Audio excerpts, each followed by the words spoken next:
Estudo de hoje no Evangelho de Mateus, capítulo 25, versículo 40. Em verdade vos digo que quantas vezes o fizestes a um desses meus irmãos mais pequeninos, é a mim que o fizeste. Emmanuel comenta na lição 137, atendamos ao bem.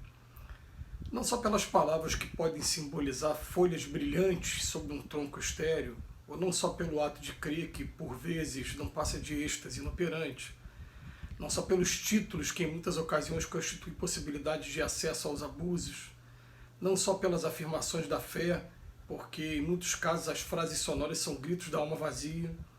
Não nos esqueçamos do fazer. A ligação com Cristo, a comunhão com a divina luz não depende do modo de interpretar as revelações do céu. Em todas as circunstâncias do seu apostolado de amor, Jesus procurou buscar a atenção das criaturas não para a forma do pensamento religioso, mas para a bondade humana. A boa nova não prometia a paz da vida superior aos que calejassem os joelhos nas penitências incompreensíveis, aos que especulassem sobre a natureza de Deus, que discutissem as coisas do céu por antecipação, ou que simplesmente pregassem as verdades eternas. Mas exaltou a posição sublime de todos os que disseminassem o amor em nome do todo misericordioso. Jesus não se comprometeu com os que combatessem em seu nome, com os que humilhassem os outros, a pretexto de glorificá-lo, ou com os que oferecessem culto espetacular em tempos de ouro e pedra. Mas sim afirmou que o menor gesto de bondade dispensado em seu nome será sempre considerado no alto como oferenda de amor endereçada a ele próprio. A mensagem de hoje vem chamando a nossa atenção para quando Jesus, ele tem um momento que ele fala com os discípulos assim: eu estive doente, vocês foram me visitar. Eu estive preso, vocês foram me visitar. E aí os discípulos, não, eu nunca te vi nem doente nem preso. Falam, não, eu estou falando que quando você vai visitar, ou seja no hospital, seja no presídio, um desses meus filhos qualquer, um desses, pode ser os teus mais pequenininhos, é a mim que você está fazendo. Está querendo colocar que a maior maneira da gente agradar a Jesus estaria sendo a de estar atendendo todas as pessoas que estão ao nosso redor.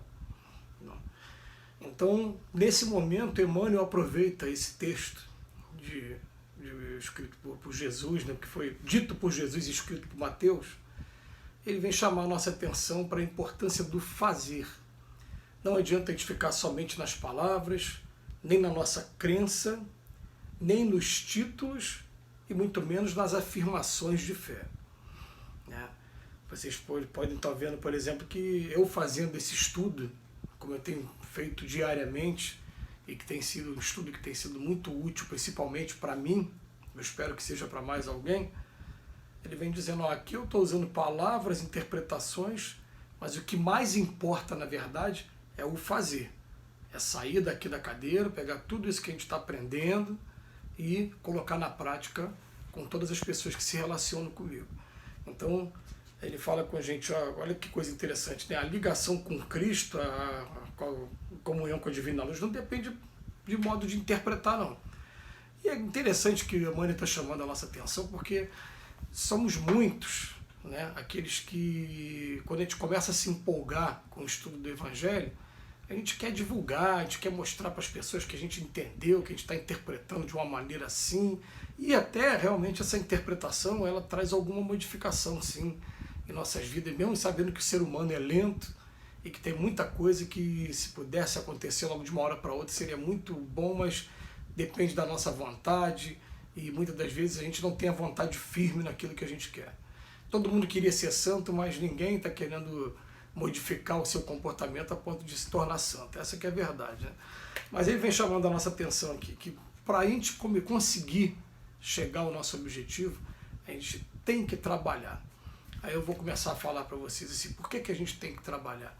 Porque quando a gente começa a fazer, a gente começa a mexer com nossos sentimentos, principalmente. Eu já relatei algumas vezes que, por exemplo, eu trabalhando, eu gosto de falar dos meus exemplos, porque a palavra acaba tendo mais força, né? E são muito poucos os exemplos, tem que aproveitar pelo menos os que tenho. Mas, trabalhando no presídio, você vai lá para poder estudar o Evangelho segundo o Espiritismo, com homens barbados, que estão cumprindo pena, e o sentimento, com o tempo, parece que eles são filhos nossos. É impressionante. Você vai para ali, você vai desarmado, perde completamente o medo, entende o lado humano daqueles companheiros, entende que muitas das vezes, se a gente fosse pegar o Código Penal também e enumerar os crimes que a gente já cometeu nessa vida, desde aqueles de simples injúria, calúnia, difamação, quando a gente xinga alguém, né, assistindo um jogo de futebol, ou até mesmo na nossa adolescência, se for pegar as penas, ia ficar faltando vida para a gente pagar, né? Então o que acontece? A gente vai reconhecendo que a gente ainda tem muita falha ainda, mas começa a trabalhar, as coisas começam a se modificar dentro da gente. Começamos a trabalhar certa vez entregando comida na rua e em pouco tempo parece que a nossa antena liga, o coração amolece e você nunca mais consegue ter paz se você for em algum lugar e ver um morador de rua. Vai dar aquela vontade de ir na direção dele, de perguntar como é que ele está, de carregar sempre um trocadinho no bolso para poder comprar um lanchinho, e muitas vezes foi lanchinho mesmo. Era pastel com caldo de cana, era joelho, era sanduíche, era alguma coisa que pudesse estar amenizando a fome daquele companheiro naquele momento. A gente começa a trabalhar, por exemplo, um trabalho que eu amo fazer, que é o da visita às pessoas que não podem, de alguma maneira, ir visitar a nossa instituição religiosa, e com o tempo a gente começa a ver como é agradável também, né? Você está em casa doente e de repente receber visitas amigas. A gente começa a se colocar no lugar daquelas pessoas e até entender que muitas delas, olha o que é que elas fazem, elas procuram disfarçar a dor que estão sentindo no momento que estão recebendo a visita, só para poder proporcionar bem-estar e muitas das vezes também, né? Mesmo a gente recomendando que não se faça isso, correm para a cozinha para fazer café, para fazer um pedaço de bolo, para poder servir para cada um de nós.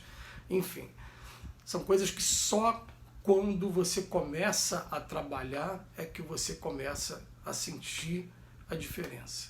É só quando você começa a se colocar no lugar da pessoa.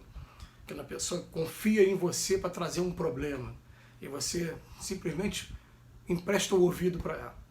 Se puder apresentar depois uma solução, aquela que esteja mais ao seu alcance, até fica interessante. Mas às vezes só o fato de emprestar o ouvido já está sendo alguma coisa. Então, na verdade, quando Jesus falou isso para os discípulos, ele estava falando, ó, cada vez que você fizer isso com qualquer esses dos meus filhos que estão por aqui, né, desde os pequenininhos, até porque também nós somos pequenininhos, ele fala, é como se fosse a mim que vocês estão fazendo. Então é interessante que eu nunca tive o menor constrangimento de falar com os meus amigos na minha instituição financeira, na minha instituição religiosa, na minha instituição social, falar para eles, olha, os melhores momentos da minha vida foram aqui com vocês.